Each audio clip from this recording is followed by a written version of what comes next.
ఏలూరు జిల్లా చనుబంలోని శ్రీ కోదండరామాలయంలో ప్రతి బుధవారం అన్నదానం కార్యక్రమం జరుగుతుందని ఆలయ కమిటీతో పాటు వెగా జ్యువెలరీ అధినేతలు వెల్లడించారు. ఈ రోజు నిర్వహించిన అన్నదాన కార్యక్రమంలో 3000 మందికి పైగా భక్తులు పాల్గొన్నారు.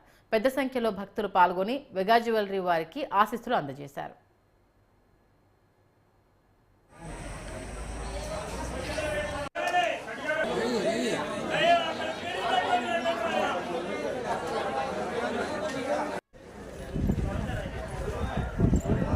కొత్తకొండల ప్రసాద్ గారు అనే ఒక భక్తుడు ఉత్తర ద్వారం 1980వ సంవత్సరంలో నిర్మించడం జరిగింది.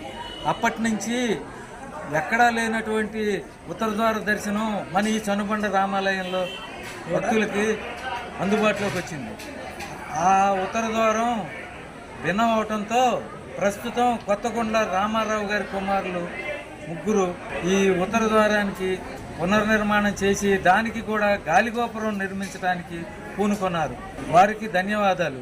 అట్లానే వనమాకేశ్వర గారి పిల్లలు కూడా దక్షిణ దర్వాజాకి అడమర దర్వాజాకి కూడా గాలిగోపురం నిర్మిస్తామని మాటిచ్చి ఉన్నారు. ఈ కోదండ రామాలయానికి భక్తుడిగా దేవాలయంలో ప్రతి సంవత్సరం కళ్యాణోత్సవాల్ని కనులారా చూసి ఆనందించి వెళ్ళేటువంటి వాళ్ళం.